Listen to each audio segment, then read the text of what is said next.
We're always happy when Congressman Adam Kinzinger finds a hole in his schedule and agrees to spend some of that time with us. Congressman, good morning to you. Good morning. Sounds nice back home. I'm in D.C. It's about the same temp, but it'd be better to be home. I was talking to Congressman Hultgren yesterday, asking him about the cherry blossoms. Apparently, he's been inside a lot and didn't really know. What's the status? Yeah, they're falling, and that's the thing is you'll go days out here like almost never going outside, right? Because everything's connected by tunnels. But I was walking outside yesterday and I got covered in cherry blossoms. So they were up and now they're down. It's like a whole 2 weeks. It's one of the every American at one point or another should get to Washington to see it, though. It's just really beautiful. Yeah, it is. It is. You'll fight the crowds, though, because everybody comes out, so just find the right time. Yeah, you'll catch an elbow in the face from several people taking selfies, but, of course, it's worth the trouble. That's right. A lot of things going on in the news cycle. Thoughts on Paul Ryan saying enough's enough? Yeah, it's sad. I mean, it didn't surprise me for a couple reasons. People are, especially the left, is going to try to paint this as he sees the writing on the wall and everything. It's not it at all. Look, the guy, when he took over as speaker, he was kind of a hesitant warrior to do it. He's very much obsessed with being a father. His dad died, I think, when he was his kid's age, and he very sincerely, he's always said, when he ran for speaker, he said, "I want to be home on the weekends," and he said, really, it's actually worked out. He's just kind of home on Sunday, and he goes, I just want to spend time with my kids. I think we passed tax reform, which was his kind of crown achievement, the thing he's wanted to fight. We weren't able to reform entitlements, which is, I know, another thing he really wanted to do. But the man's achieved a lot, and I give him a lot of credit. A lot of speakers tend to go, when they're forced to go, or when we lose the majority, or when they lose the majority, and he's doing it on his own terms, so it's the right thing. Yeah, you're exactly right in that point, too. Yeah, okay, we've lost the majority. Oh, there's a scandal. Oh, there's I can't remember the last time we heard somebody go, I got other things that I really want to get done.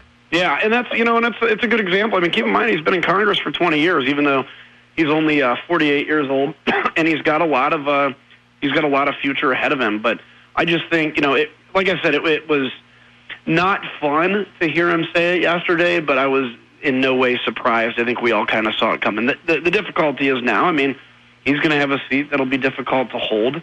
We're going to have, my hope is we can at least get our leadership elections out of the way sooner than later so that this doesn't drag on for 8 months and we get this thing done. That would be great. Yeah, just to speed it along, and it gives the people in the chirping class a lot less to talk about as well. Yeah, because you're going to have, we need to come together as a party. We've had some pretty bruising primaries in the state of Illinois and around the country. One thing we don't need is, factions fighting. And that happens during leadership elections. Somebody's not conservative enough or somebody's too conservative or whatever. We just need to get this decided on. And frankly, look, we have to be united as a party to make sure that Nancy Pelosi is not Speaker of the House, because she will be if we don't get our act together. Yeah, we've been through that. Yeah, I don't want to do that again. No, we've been through that. Mm-hmm. Hey, I was watching some TV yesterday. Is that a beard I see? Yeah, I got a beard going. I started it actually in January, and my staff wasn't too happy about it, but I've kind of But you're the boss, so I can do whatever I want. What are they going to do? Yeah. I saw you chatting with Mr. Zuckerberg yesterday. Boy, there was a nice counterpoint. Here's a guy who looks like a real human being, and then there's Mark Zuckerberg sitting there across. He looks like a robot. I have no knowledge of any data that we ever gave to Russia. I want to give you points. You were one of, I don't want to say a few, but there weren't a whole lot who seemed like they knew what they were talking about technologically. Yeah. You do. Some of your colleagues don't.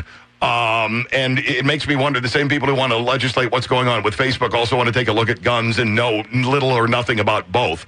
But your questioning of him, what about that information? I don't think he answered very well.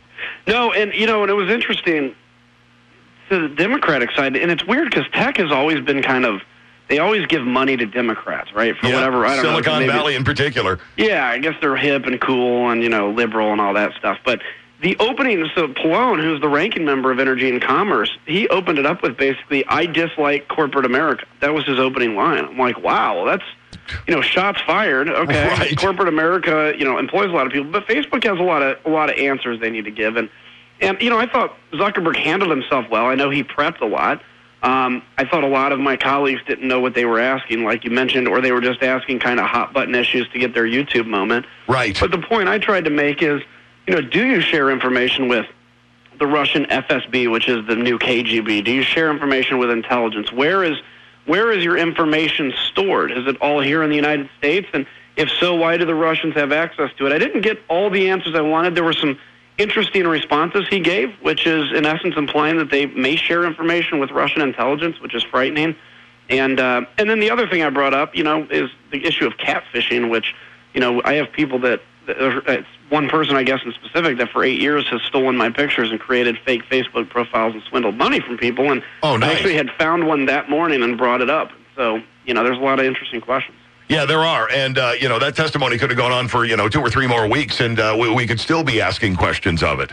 Yeah, that's right. And look, it's Facebook is a big business, and, Mark Zuckerberg can't be held personally responsible for everything, but as CEO, he does take the leadership role. And I thought he did a good job of testifying, but I do think there's a lot of answers still. And another topic that I know is near and dear to your heart, you have spoken out on it countless times. The Syrian situation is heated up to a level unknown before, even prompting the president to warn of incoming cruise missiles. Yeah, there's a couple things on this. And I want to address this, and I'm sure it's none of your listeners, but I've been reading on Twitter or comments or whatever. There are people that actually believe that this is a quote-unquote false flag operation, that the United States did this as an impetus to get into war. And I want to address that. First off, that's complete and utter garbage. Secondly, the United States, if we wanted to get involved in the Syrian war, trust me, we already would have. We wouldn't have needed to fake a chemical attack. That is a line right out of Vladimir Putin, who the Russians have said, first off, no, there was no chemical attack. Then they said the United States did the chemical attack. Then they said, well, we don't know if there's a chemical attack, but it definitely wasn't us. And then they said, okay, well, we're going to block the UN resolution to investigate this. So, of course, there was a chemical attack. Sure. Assad did it. The Russians backed him. And now I think it is essential for the United States to hold firm that there will not be the use of chemical weapons on the battlefield, as there has not been since World War I. And I think the president is on the right track here, and I think, frankly, you're going to see a pretty punishing strike within the next, can't put a timetable on it, but I think sooner than later. And what happens then? Well, I think it depends what the end-state objective is. I think the end-state objective on that attack needs to be simply that we're going to inflict a much higher cost on Syria than any benefit they get using a chemical weapon. So, it's kind of the old Obama line where he kind of made it sound like if we did anything, we had to put 200,000 troops in. He would put up a straw man and say, I don't want to put 200,000 troops in Syria, therefore I'm not going to do anything. Well, nobody's calling for 200,000 troops. But what I am saying is we have to hold strong that if you use chemical weapons, you're going to lose all of your Air Force. And then eventually it's going to be taken into Assad's calculus, maybe I just shouldn't use chemical weapons.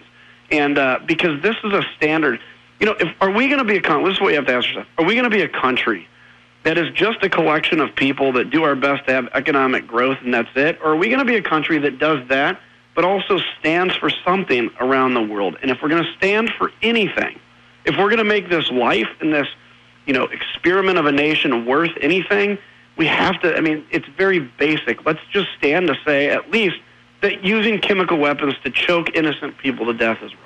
Yeah, and especially children. And, as I was looking at some of the video of that, I was thinking, had this happened 20 years ago, we wouldn't be seeing this. We wouldn't. Because there wouldn't be the mechanism to get that video out. That's right. And watching, a young 4-year-old gasp his last breath is heart-wrenching. And I don't ever want to make American policy based on emotion. And so it's not based on emotion that I would say that. But what it is based on is we have got to be decent as human beings, as Americans, and do the right thing.